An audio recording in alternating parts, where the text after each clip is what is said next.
Hi, this is Jim from Winter Haven. This will be the first ever podcast from Winter Haven. We have a guest here today.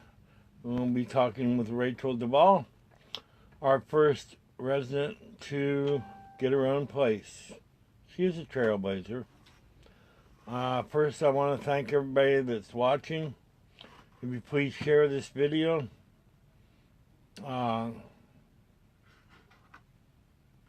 Please share the video. If you have any questions, please type them in the comments. And Danielle is watching, and she will answer the questions as we go or post links. If you have questions you want me to ask Danielle, post it in the chat, in the comments, and we'll get to it.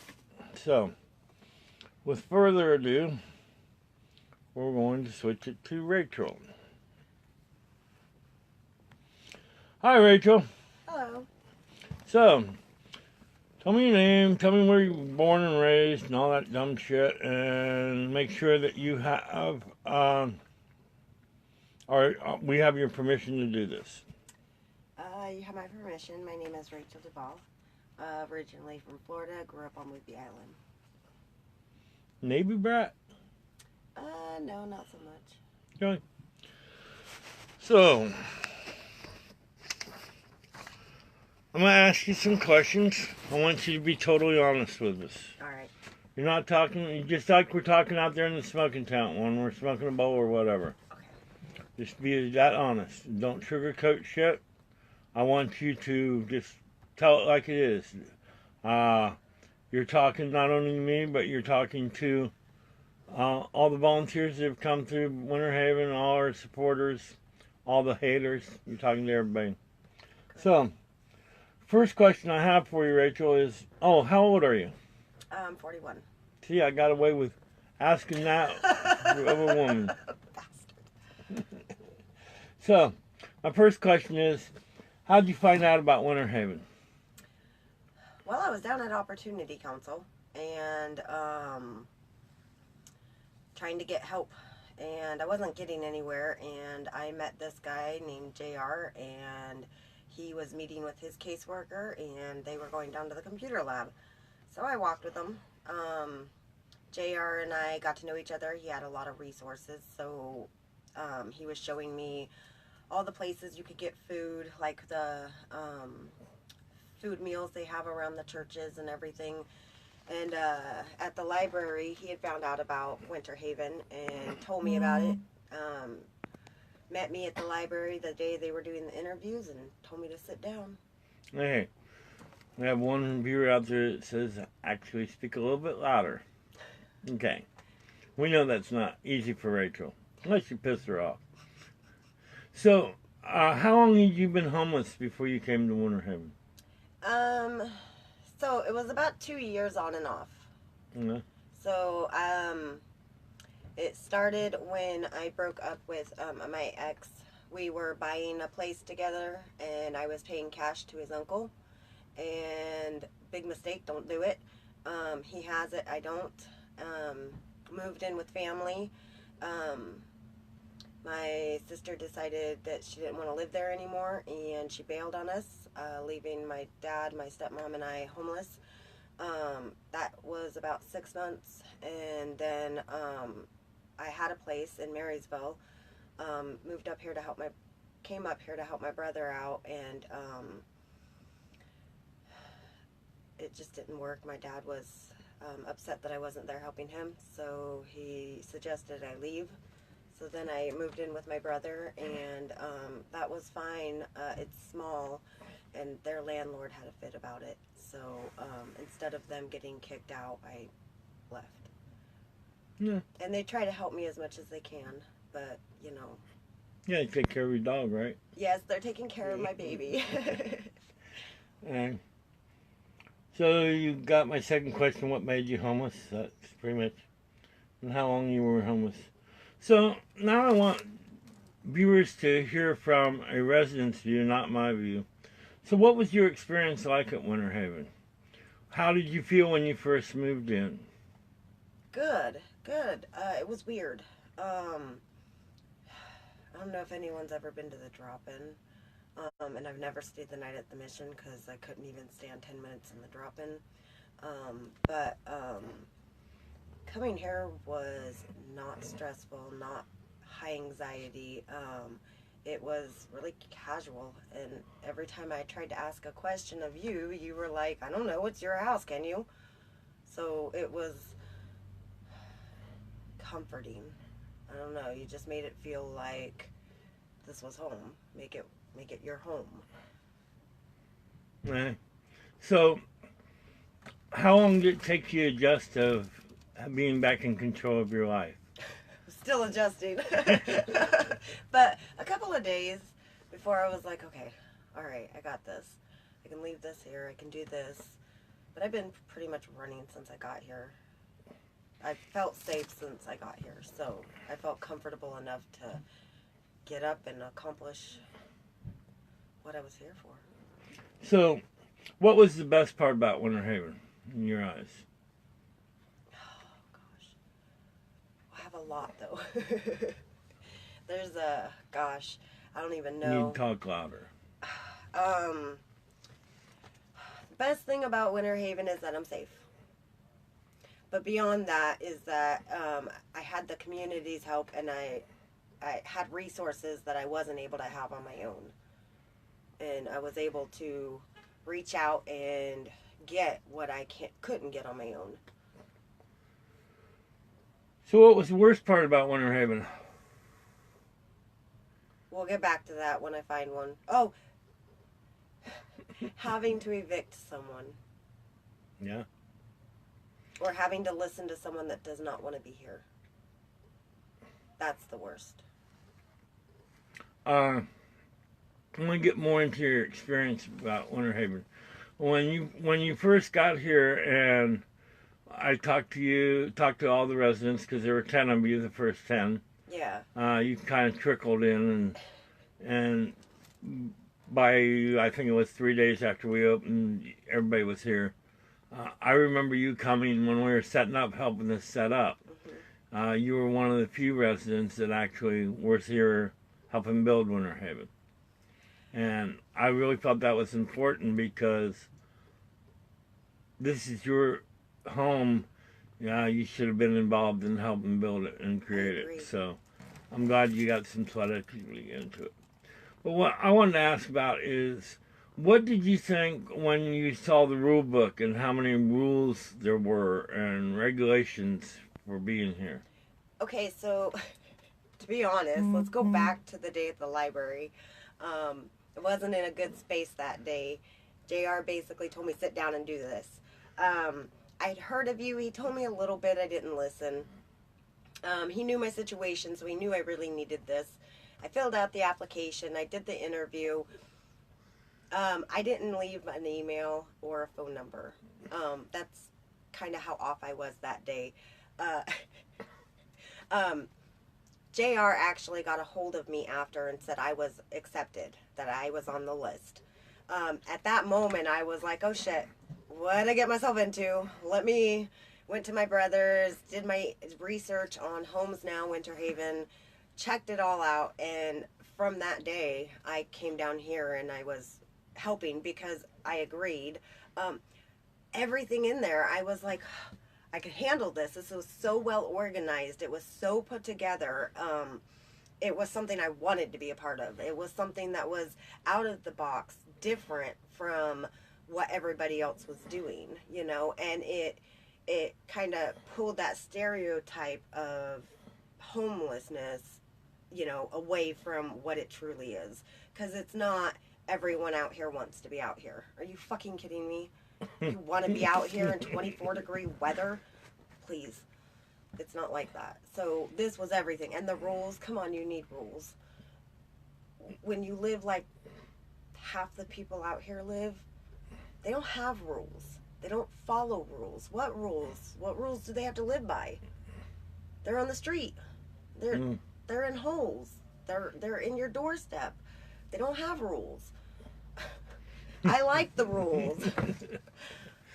So, you know, I remember when we had our first meeting, mandatory meeting on Sundays. What do you think about? Just because we were the first group and the structure, we had the kitchen and food, but nothing was set up yet. We were left to make it all our own. And so that was a little intimidating at first. But once I got in there. So when officers were being nominated and voted on, and I remember you stepped up to do the kitchen, did you actually know what you were getting into when you said you want to do the kitchen? A little bit. Yeah. A little bit. But when I did the kitchen lead, I was doing more than the kitchen lead anyways. Right. But it was more. But it wasn't bad. It just needed, we needed to find the flow. Right. Once we found the flow, it's getting easier. So, after you got elected and you did your kitchen lead, then you saw how camp was, and then you found out we were going to let 12 more people come in. So tell me about that experience, how camp for 7 days was just 10 people, and they filtered in, they didn't come all at once, and things were running. You guys had your little, you built the foundation of Winter Haven, basically. Yeah. And I remember telling you guys that you guys are going to be the ones that set the bar for everybody else that comes behind you. This is how Winter Haven, you guys are setting it up to, this is how it's going to be in Winter Haven. So how did you feel when the 10 people arrived all in one day? Well, I took what you said to heart about making Winter Haven family and, making it ours, and being that example. It was chaotic. Tell me about it. It was crazy. I goofed. I totally goofed. It was crazy. People showed up, and there were people that showed up that weren't on the list, and and you let them in. Yeah, I let them in. I remember that. I'm like, wait, they didn't get accepted. Right. They ended up being pretty good. Yeah. But yeah, it was chaotic. Crazy. Made Charlie scramble to, we gotta build another pop. And then we had 2 people not even show up. Yeah, so it worked out pretty good. It did, and then we had an extra tent still. Yeah. So it was even better. So after your term as lead on the kitchen, what made you run for mayor? You already saw how chaotic I can be, and how I pretty much, when Emmanuel, our first mayor, was elected, and I was running the meeting, as soon as you guys elected him, I sat down and I said, there you go, now it's your community. So when the mayor was coming up for re-election, because as you know, there are only 2 weeks. You can rerun, you can run for re-election, but it's a 2-week term. What made you think, oh shit, yeah, I can do this, I want to be the mayor?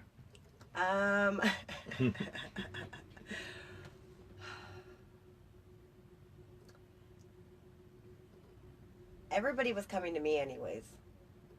If somebody had a bitch or a complaint, they came to me.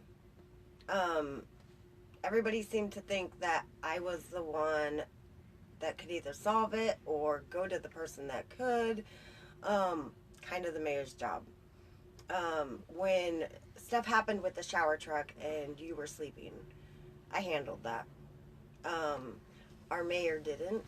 Our mayor, I think at the time, was overwhelmed with everything, and during doing the kitchen lead, it kind of, you almost have to be commanding in there. If you've been in that kitchen,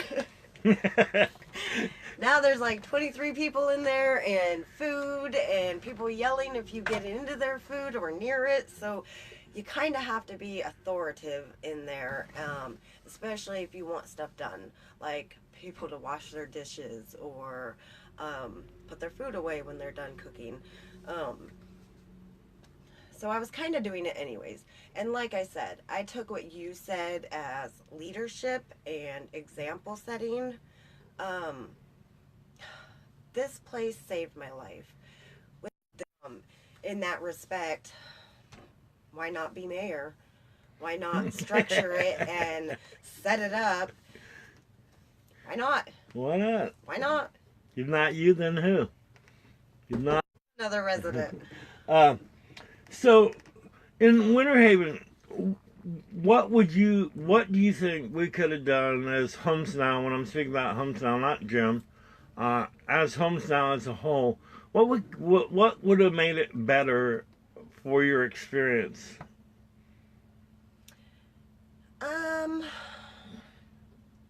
And they want you to keep speaking up because I guess you guys shout because they're all a bunch of deaf people out there. I'm talking pretty loud. I know. Well, I guess we had to do a lot of the organizing, getting it, just because you wanted it to be like our home. So, but that was a lot of pressure because a lot of people didn't want to deal with it. So that was kind of left up to me. So that was a lot. I think maybe organization or like, I don't know, maybe a bigger kitchen. More shelves. Well, one thing that me and Charlie went around and around about, I wanted to set it all up, have it all set up and ready to roll. And he goes, no, let's let the residents set it up. So it's theirs. So thanks, Charlie. Thanks. So we went back and forth on that. So I'm going to tell him that. So we went back and forth on that. And then I compromised and I half-assed set it up. Had the basics set up, but then it became more... I wanted it to be personalized for you guys. And like me and Charlie and Doug and Danielle all know that when this group leaves, the next group might change it more. Yeah. And make it theirs. And the next group might make it theirs. So I hope so. So Winter Haven's always going, in my view, is always going to be evolving. Yes. Evolving into something either better or worse. And it can go either way. Yes, it can. Because we could get a group in here that totally just doesn't give a shit and lets it go to hell. And then we could get a group in here that want to make it perfection, and that's never going to happen because this is called HomesNOW. But, so that was part of it. I kind of find it funny that you wanted it more organized, and I thought it was pretty well organized. I thought the basics were there. I wanted to do more, and Charlie's, no, let them do it. You say you want it to be theirs, let it be theirs. Oh, really? This is happening? You mean like last week? No, whatever. Well, when Amy Glasser came to me and told me that she found a place that she knows that I have not seen this time, and that the only way I would not get it is if I said no. There you go, you're back. So, I'll ask you that again since we seem to have a signal thing problem. So, what was your best, what was that aha moment or a wow moment for you at Winter Haven? When Amy Glasser came up to me and told me that she had a place for me to look at, and she knows I haven't investigated this one or seen it already, emailed it, because I emailed most of the ones she showed me. So she told me the only way that I would not get this place was if I said no. And I went and I checked it out, and of course it's perfect. And yeah, you told me it would happen. I just didn't expect it so soon. But it's amazing. So what's your worst memory of Winter Haven? And I want you to be honest, because I want people to know it's not all and whatever they say here. Rainbows. Yeah, it's not all unicorn and rainbows living in a tent in the middle of winter. Well, being in Winter Haven, we've had 4 people leave. 3 of them had to be evicted. 1 of them left on their own. They didn't want to be here. I think the hardest one out of that was having to evict someone who brought me here. Someone that, you know, I was getting... There, we're back. I don't know what's happening. I'm sitting right beside the damn router. Okay. So, once again, please refresh what I asked. What was your worst memory of Winter Haven? I had to evict a person who had brought me here. And that was difficult, but you have to live by the rules. And as difficult as it was, I want Winter Haven to thrive, and I want the people here to feel safe. If you're not following the rules and people don't feel safe, then, you know, there's a problem. So, and I think that was the worst, having to evict someone out of here. So, if there's one thing you could tell the general public about Winter Haven, good or bad, that maybe they don't know or they haven't checked into, you know, like, to the haters or to the supporters, what's the one thing that you really think that the general public needs to understand about Winter Haven, but maybe doesn't? They haven't been down here, or they've just read what they've seen online. What's the one thing that stands out in your head that you'd want the general public to know about Winter Haven? We're just like you. We're people, first of all. Most of us have income. Some of us have jobs. We just don't make enough to maybe live on our own, or some of us have had issues. Some of us have had issues with, excuse me. Some of us have had issues with living in places with other people where their credit is messed up, so they can't get into a place because of their credit. Maybe past housing issues. It could be anything. It could be that prices in your place went up and you couldn't pay the taxes. I mean, you'd be amazed at how many different stories there are here. And it's not people wanting a pity party. It's people wanting resources to help get into a place. We don't want to live on the streets, and we don't want to live off of people. We want to live on our own, just like everybody else. We want a home like everybody else. You know, and we just need that helping hand. And Winter Haven is that helping hand. The resources and the community, they're amazing. People are coming out, social workers, case workers, and they're coming out and they're reaching out, and we accept it. We want more of it. If you're out there and you're a caseworker, or you're even a homeowner with a room for rent, you know, reach out. We have people here that just need that little help, that extra hand, you know, to get up there. So I have to ask you this, because the people that are watching this have heard me say it over and over, that this camp's going to be run by the residents. I have to ask, is that how it's run? Yeah. Yes. So, why am I here? You're here because the city is making you be here. So if I wasn't here, do you think the camp would run any more smoother or any less smoother? No. We come to you, but as mayor, I've come to you, but exactly what I would have done, you tell me to do anyways. So, and we already have that communication. You have that structure set before. So I don't think you being here is a difference, but... So, if there's one phrase you've heard me say the most, what's the biggest phrase you've heard me say here over and over? It's your house. It's your house. Make it your home. Yep. So does this feel like, since you've been here, does it feel like it's been yours? Yeah. Someday it's going to be really hard for me because I have a family. I have a group here that I've reached out to, that I've opened up to, and they've become my family. And so Sunday when I leave, I won't be gone forever, like everybody thinks. I'll be back.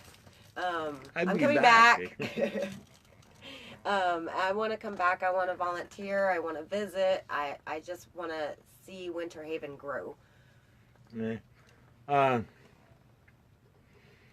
What are your thoughts about volunteers, and what with the volunteers that came on site and spent time either welcoming or whatever, they just came and sat. How did that make you feel? And what was the benefits or the not so good things about it? So it's actually really cool. It's really cool when volunteers come down to sit. The ones that are actually sit and interested. We've even had people volunteer that are like not really, they're like against it, or don't really have an opinion about it.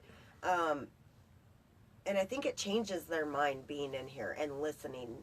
I think it changes the residents having community members come and want to sit and listen to their story, want to sit and talk to them, want to be a part of the solution, because that's what they're doing. When they come here and volunteer, it doesn't matter what they do here, even lending an ear, that's being an active part of the solution to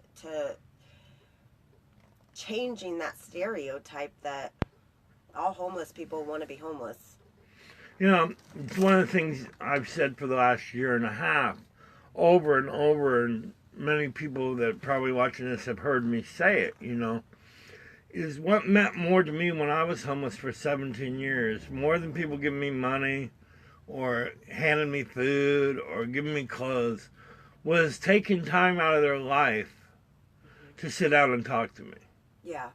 I think one of the most memorable things I remember about being homeless is when I was sitting in Portland in front of a store on the sidewalk, and I was so depressed because it was 8 o'clock in the morning and people were on their rush to go to work, and they just step over you and didn't even acknowledge you, or would say, "Get a job, you bum," or spit at you or kick you or just ignore you. And I remember this guy walking by, and he looked at me and he said, "Are you hungry?" And I looked up and I said, "Yeah." And he goes, "Okay," and walked away. And I thought, well, fuck you, you old shithead. Right. I said I was hungry, and you're just walking away. And then about 5 minutes later, he comes back, and he went down to a little cafe and bought to-go plates of an omelet, and sat down on the sidewalk with me in his suit and ate breakfast with me and talked with me for about half an hour. And then it was an everyday thing after that. For about 2 weeks we did that until I moved out of Portland. And to me, that meant more to me than if he would have given me $5 to go get an omelet or just handed me $5. He took time, a half an hour out of his day, to spend time with me and get to know me as a person. It made me realize I still was a human being. And I see that happen here. And when I see volunteers and students come in here, and then I kind of step out of the way, all the volunteers and visitors come here and they're like, "Can you give me a tour?"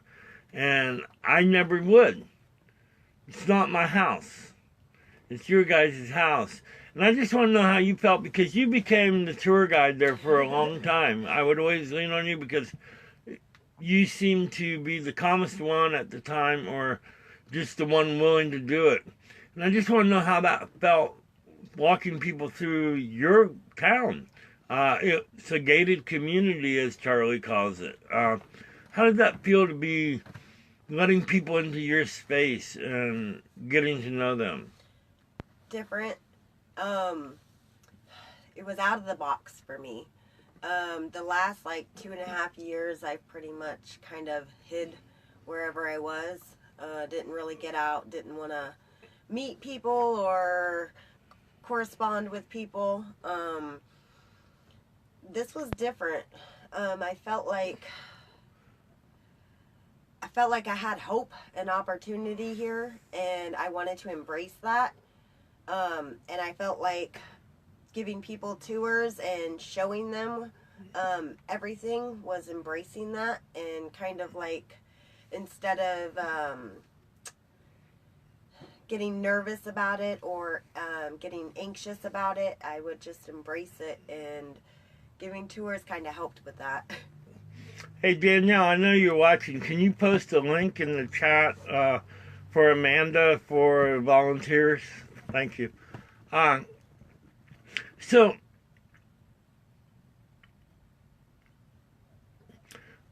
you spoke twice at City Council now. You've met the mayor of Bellingham. So are you going to run against her at next election? I have actually been asked that several times. I know she's got a really big job, but she's got a really cool job. I don't know. I have thoroughly enjoyed my experience at Winter Haven because there are so many cool things that I have experienced here. I got to meet the mayor. I got my picture with the mayor. That's Facebook public, so you know, I'm Facebook famous now. And I have gotten to interact with City Council. I have gotten some opportunities to kind of see how they run and talk with people, and I don't know why that just fills me with joy.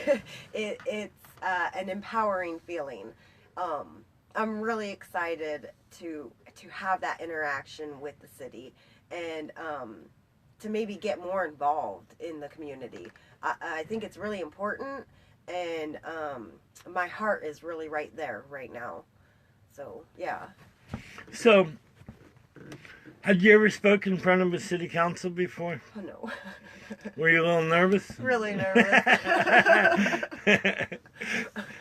I remember, I've been doing it for 25 years, and I remember when I got off the streets, and my experience with the city council was, I was in front of city council because I was held at gunpoint by the Fargo Police Department and had all my stuff thrown in the Red River. So I was there to talk about how their police department treated me.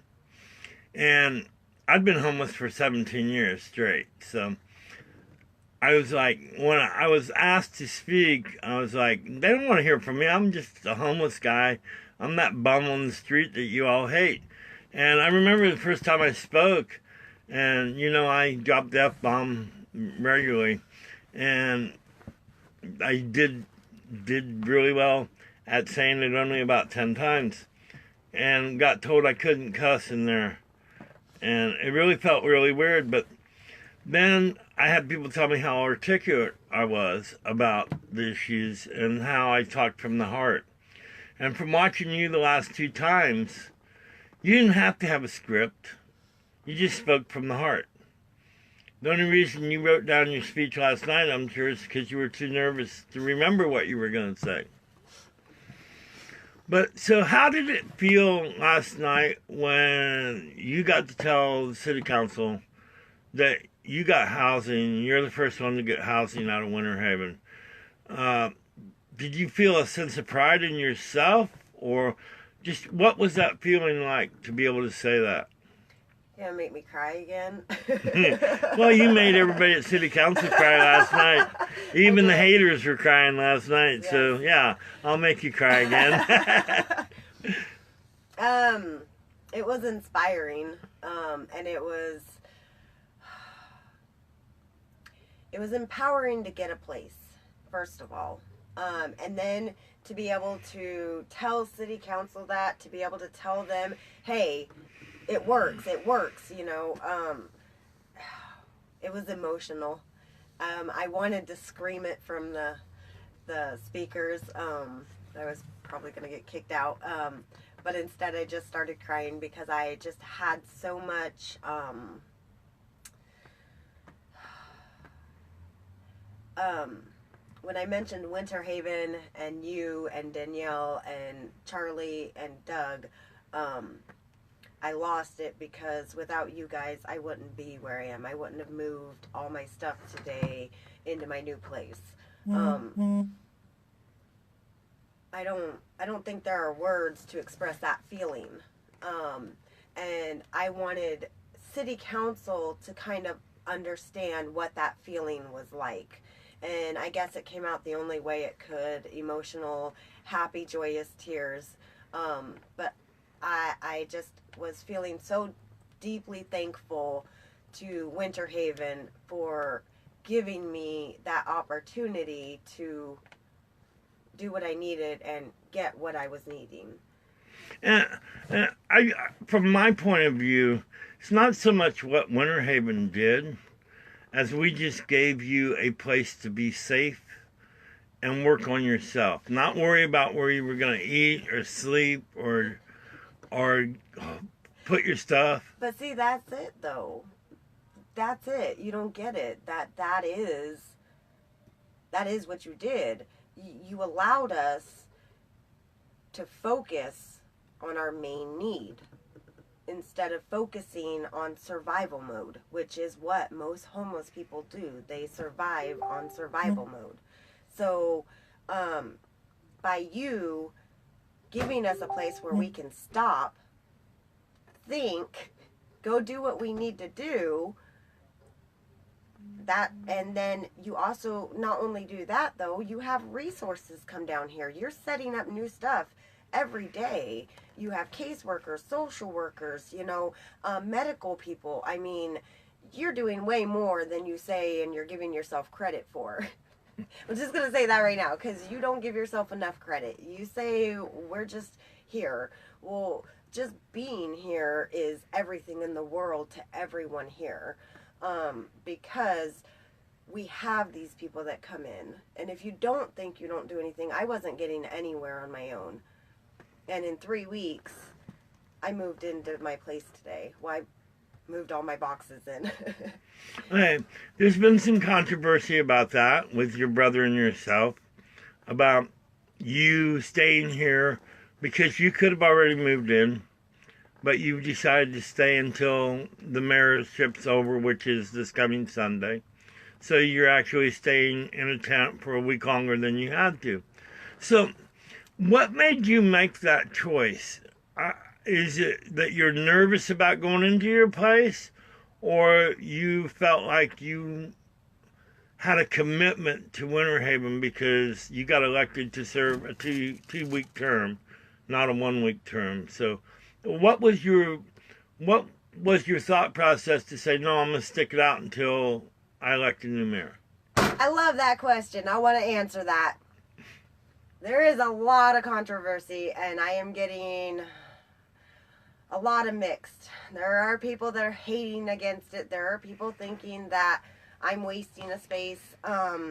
There are people that think I need to move on.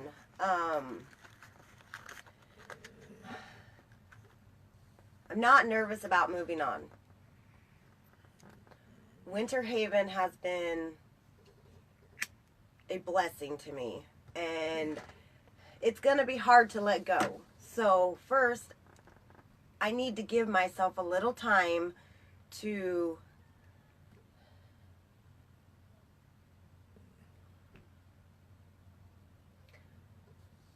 I have to say goodbye to 23 people that I've met.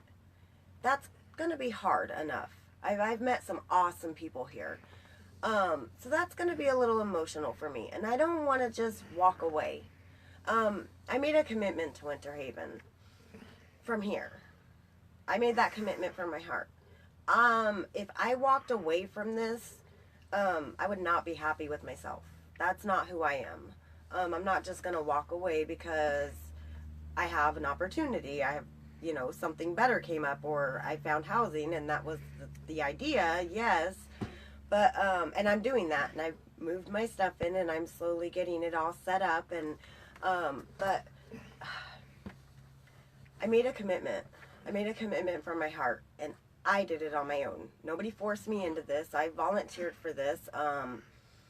In It's fact, it's funny because you say that, because I've had people accuse me in private message that I talked you into staying for the extra week. no, I did And it I on my own. actually, I think I've told you over and over, why are you still here? Yeah, yeah, you actually told me once you have a place. Why don't you go do it? Yeah. No, it's. I want Winter Haven to thrive. I felt like there was some structure issues that you and I have worked on, and like you said, coming into this, there's gonna be things come up that we didn't plan for. We didn't, trial and error with everything. And I saw a few things that nobody else kind of stepped up to, or they kind of, oh, it's okay. And I didn't feel that it would be okay. And I was right. We've had some incidences, and I was right in those incidences. So I feel like me being here is a good thing for the next week. I feel like I am helping Winter Haven with that structure. I don't feel like I'm wasting my time here. I don't feel like I'm just sitting waiting for me to move out, and I feel like that would be wasting it. But I'm actually trying to help, and along with that, follow an example. When you set your mind to do something, follow through with it. Finish it. Don't just jump at the next opportunity. I kind of led you into that question so I can get a little political to our supporters. Because it's kind of funny that a homeless person like yourself took being a 2-week term serious, and you didn't just want to walk away for a better opportunity. Unlike one of our city council members, that because she had a better opportunity, even though she got elected to serve 2 years, decided in a year she would just up and leave a seat vacant. When she was running for office, there were 2 very good candidates to take her place, but she won, so those people didn't get a chance to serve on city council. So, to me, I think all elected officials could follow your example.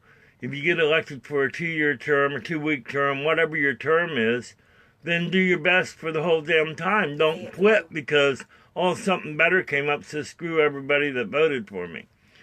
That's my little political thing. Jean will get a kick out of that because she's the one that ran against the lady that quit her term. So. Well, I don't agree with it. I see it through.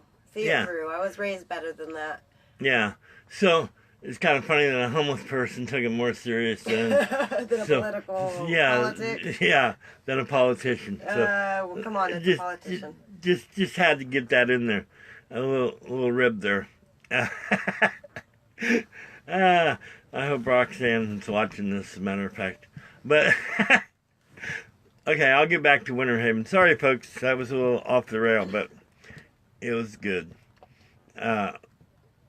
So my question to you is, you came to me like 2 days ago, and you asked me a question. You said, how do I get on the board of Winter Haven? And the board that's now on Winter Haven, I've always said we need homeless representation. And when we find the person, we're going to grab them. So I want to announce to you live that you've been voted on the board, but you can't be on the board until you leave Winter Haven. So Monday morning, you'll be an official member of the board of directors of HomesNOW, and that comes with a commitment also that you're representing the people that are living here. You will be their voice. Even though, like, I'm formerly homeless, you will be formerly homeless, but you'll be the representation of people that are coming into the encampments after this in Whatcom County with HomesNOW. So I just want to tell you live that we voted you in. You will be our new board member Monday.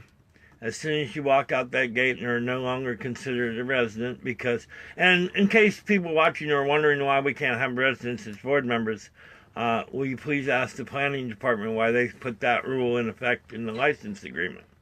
Because we were ready to make board members of residents so I wouldn't have to live on site, and they would not do that.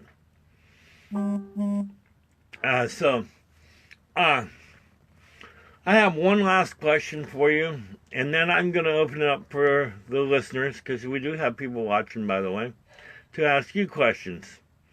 What have you learned from living in Winter Haven? To be different. To accept things, to accept people's help. To be in front of the camera and not behind it. I've done a lot of interviews. Just to be out there. Go after what you want. Go out there and get it. Not to listen to what other people have to say. To just keep pushing. If you want something, push for it. Go, get it. I think that's the biggest thing I've learned from being here. Yeah.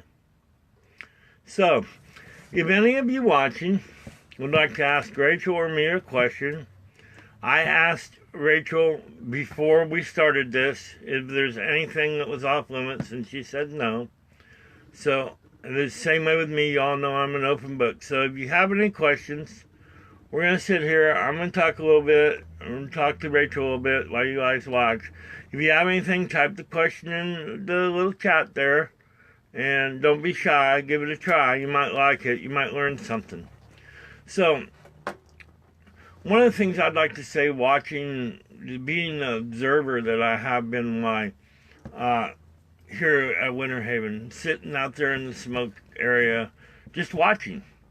Not really saying anything. Acting like I'm not paying attention. I think the most rewarding thing for me that's been in the last 3.5 weeks is watching you guys form a community. And a tight-knit community. I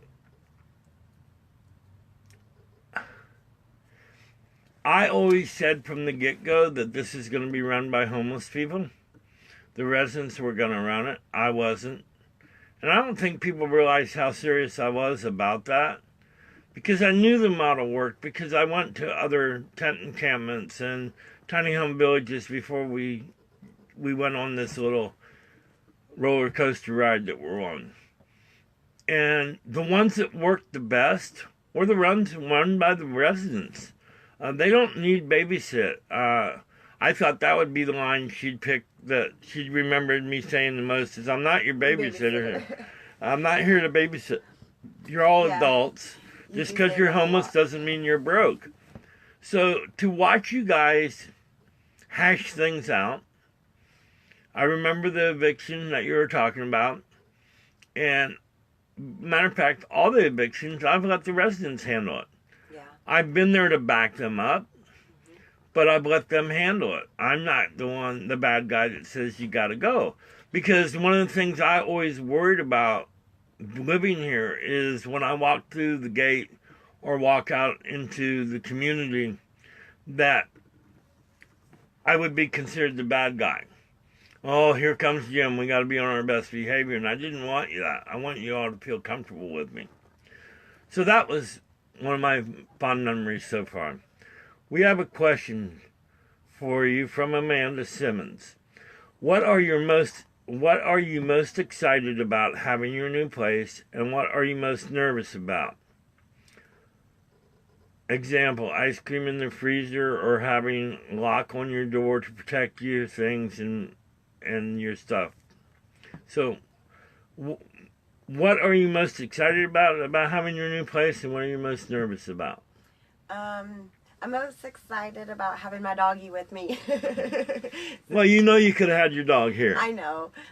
She has an autoimmune disease, so it's a little difficult to have her here right now. But having a place to leave my stuff, one, having a space of my own, a space of my own, I'm most excited to have a space of my own. I've had the tent, but you know, getting in and out of a tent into the freezing cold isn't fun. So maybe not being in the freezing cold too. Most nervous. I don't know. I don't think I'm really nervous about it right now. I'm just really excited. So at your new place, do you have your own kitchen, your own bathroom, or is it all shared like here? Shared bathroom, shared kitchen, shared living room. So we're training you. Yeah, back into to the live in a community. shared space, right? Yeah. But it's okay. I have pretty cool roommates. I've met both of them. And we have a backyard, and my dog and I have a backyard, and in our backyard we have a park. So I'm really excited about that. Just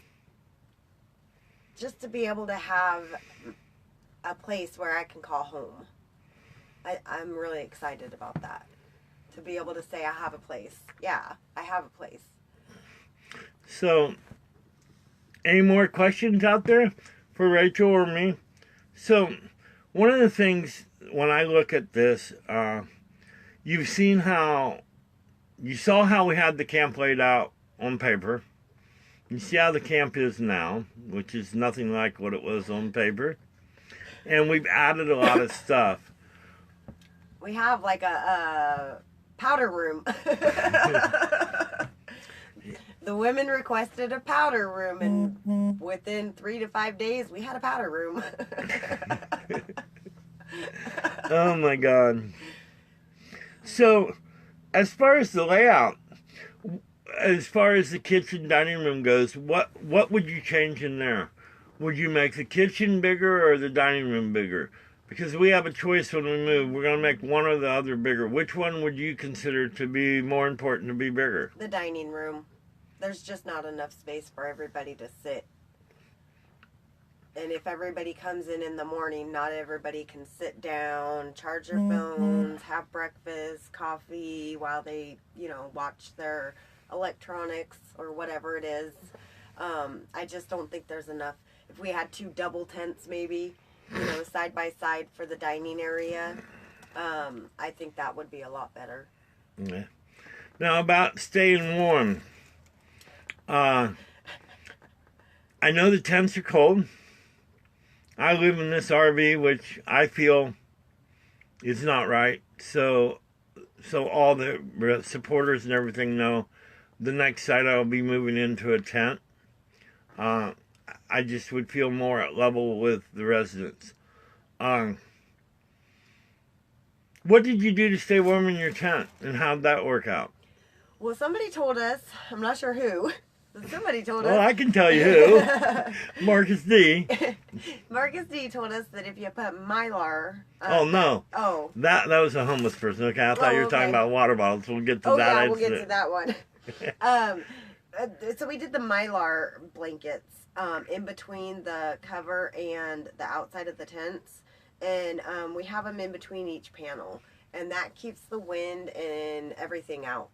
So once we get our body in there, and our body heat will go against the Mylar, and it'll keep the heat right in there. And then, yes, Marcus D told us about water bottles, and you can fill them with hot water, or you can put them against a fire if you take all the air out, and they'll survive. You squeeze it in your tent or in your sleeping bag, and yeah, you stay really warm. So how'd that work out for you the other night? Yeah. Not so good. It's really cold at 2 in the morning when it just kind of pops open and you get water everywhere. It's really cold. It works when it's sealed, but when it opens... It works when it's sealed, yeah. Just make sure it's really sealed. So you learn that Pepsi bottles and Coke bottles work great, but collapsible water bottles are not worth a shit. Yeah, collapsible water bottles, they, as you move through the night, they like to unturn themselves. Yeah. Yeah, don't use them. Don't use them. Don't use them. They might be good for drinking water, but not if you're going to hold it, maybe, or if it's going to be like in one place, maybe, but if you're going to move around, don't do it. So when you weren't in your tent, how was it staying warm? Oh, we have these badass heater lamps that are propane The heater battery... lamps. patio heaters? The patio heaters, those, and you put them right in front of our tent in the smoking tent where everybody likes to sit, and everybody sits in there, and it's all nice and warm. And in the kitchen, it's just we have heaters. But to me, they didn't seem to do a very good job in there. Not everybody turns them on. Oh, is that it? Yeah. We have like 3 heaters in there, and I find one on half the time. I remember Doug went and bought heating pads for everybody to sit on. Do you plug them in? I don't know where they are. I think they're rolled up into a box right now. But yeah, we have heating pads for our butts. So I want to wrap this up, and just give you the last chance to say whatever you want to say to the general public, to the supporters of HomesNOW, the donors, people that without them this wouldn't have happened, no matter what Doug, me, and Danielle and Charlie did, without the support from our donors and our volunteers. So whatever you'd like to say, I give you 3 minutes to say whatever you want to say to the listeners. All right, it won't take me that long. I want to say thank you. We had so many people come and bring air mattresses, pads, for, camping pads. Well, actually everything, clothes, heating pads, heat warmers, everything. Without that, half of blankets, sleeping bags. Without all of that stuff, we would have froze. We would have seriously frozen. It's gotten really cold, 24 degrees out. And without the extra blankets that we've had, the air mattresses, the cots to keep us up off the floor, we wouldn't have had all the luxuries we have and all the warmth we have in our tents. You call sleeping in a tent luxury? Well, I feel like I do. I'm on a cot on an air mattress, so I feel pretty good. I guess it beats sleeping out in the woods, huh? Yeah, it does. But I just want to say thank you. Even though you feel like maybe you only brought 1 or 2 things, let me tell you, whoever got them, it meant the world to them, because a lot of people didn't have anything. They didn't have, some of them had to leave everything when they left here, and some didn't come with anything. So everything that they brought, it was felt heartily felt. So how do you feel the money that HomesNOW got was spent? Do you think it was spent wisely, or well, yeah, we just spent it on wild stuff? No, if you think about the porta potties and the propane and the laundry and everything it takes to run this place, I think you guys are doing an amazing job. It takes a lot to run a camp like this. And without the donations, we wouldn't be running it at all. So my question to you is, because with our next camp, when we move, we're going to up the number of tents. What would you say if we said we wanted to have a camp of 50 people? Would you think that would be a good idea? You said honesty, right? Yeah. Oh, shit. I want you to be honest. Because some people think, well, we're only helping 23 people. Split it. So I've always said that HomesNOW would do no more than 30 in a spot. 30 people. Yeah. Not 30 tents, 30 people. Because 30 tents means we could have 60. Yeah, no. So you think the smaller model is better than having 80 people like as a drop-in center? The more people you put, the more personalities you put, the more conflicts you're going to get. The higher, I think, the higher exit rate you're going to get too. Because you're not going to be able to contain it when you get so many people. It's just going to get out of hand. If you can keep it small, 23, 25 people, or, something like that, it's more of a community. You get any more than that, like 50, and I don't know what to tell you. I would be afraid to see that. Amanda wants to know, Do you have anything you need for your new place? Anything special you are wanting? This is your chance. Go for the moon. Shoot the moon now. I don't know. I'm still trying to get everything. I just basically unloaded my storage unit today, so I'm trying to go through everything. Gosh, I don't know. Yeah. So, with that, I would like to ask people, if you'd like to donate, then Danielle's going to put up a link, our donation link from our website. I want to tell you all that all the money we get, 96 cents of every dollar goes to directly help the homeless in one way or another. We either run this camp, gas get back and forth, copies. Only 4% goes to admin, like our offices and stuff like that. And I want to thank everybody. It was brought to my attention that maybe we're not sending thank you cards to everybody. Everybody that donates, I try to personally send a thank you. So, I want everybody to, if you want to donate, share this video, get it out there, please, folks. This is the stories that they need to hear. I want to thank Rachel for taking the time tonight to do this. I think this is an important message, and I'm trying to train her so maybe we can run 2 camps at once, and she can run one and I can run one. We also are trying to do tiny homes. So thank you all for paying attention and listening. I hope you all didn't get too bored. Is there anything you'd like to say as in closing, Rachel? Thank you. Thank you, Winter Haven. Thank you, Danielle. Thank you, Doug, Charlie, Jim. Thank you to the community and everyone who's come out, everyone who's supported, and just keep doing it. It's working. You know, you're part of the solution. You really are making a difference. Thank you. Thank you. Thanks everybody for listening.